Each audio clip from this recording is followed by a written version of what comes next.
জিকির নবী নবী তুই চোখে মদিনার ছবি আমার জিকির নবী নবী তুই চোখে মদিনার ছবি দয়ার আল্লাহ দয়া করো নসিব করো মদিনায় আল্লাহুম্মা সাল্লি আলা সাইয়্যিদিনা মুহাম্মাদিনা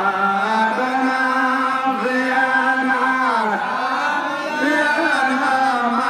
মাওলানা মুহাম্মাদ আল্লাহুম্মা সাল্লি আলা সাইয়্যিদিনা মুহাম্মাদিনা বিয়ানা শাফিয়ানা মাওলানা মুহাম্মাদ। অনেকে দুরূদ শরীফ পড়তে চায় না, দুরূদ শরীফ পড়তে চায় না। মৌমাছি কোরআন নবী সাল্লাল্লাহু আলাইহি ওয়াসাল্লাম আমার দয়াল নবীজি কন মৌমাছিগুলি গুনগুন গুনগুন গুনগুন গুনগুন গুনগুন গুন করে ডাকে। আমার নবীজি দেখে বলে হে মৌমাছি, আমার নবীর উপর থেকে কি কোনো মৌমাছিতে দূরের কথা কারো যাওয়ার ক্ষমতা আছে? জোরে বলা যাবে কি? আমার নবীজির উপর থেকে কিন্তু কেউই যায় না, নবীকে সালাম দেয় আমার মৌমাছি ভাইয়েরা।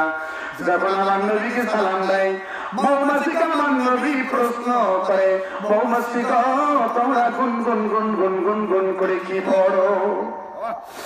মৌমাছি থেকে বলে ইয়া রাসূলুল্লাহ নবী গো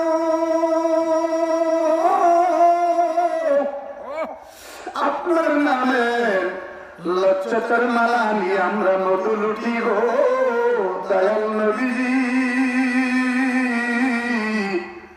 এই মৌমাছিরা মধু লুটে বাসা তৈরি করে। আপনাদের এই বাজারে কিন্তু মধু বিক্রি হয় কি হয় না? যদি কোনো মানুষ মধু খায় তার শরীরের এবং চোখের জ্যোতি কমে না, তার চুল পড়ে না, মৃত্যু তাড়াতাড়ি হয় না। হাদিস শরীফের কথা বলছি ভাই ভাইরা গো, ও তিতুল ভাইয়া বাজারের মানুষরা শুনে যাও।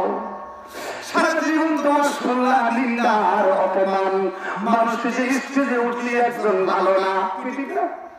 ওকেও ভালো না, ওকেও ভালো, ওকেও শিরিক, ঠিক কি? স্টেজে কোনো বক্তা যদি একবার চান্স পায় দেখো এটা কাফের, ঠিক কি? ঠিক কি?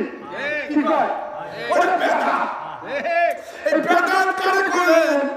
ওটা তো মুসলমান হলো। আমার নবীজি ফরমান দিলেন, নবী বলেন নবী সাল্লাল্লাহু আলাইহি ওয়াসাল্লাম ভাইজানেরা গো আমার নবীজি ফরমান মুসলমান হলো মুসলমানের ভাই।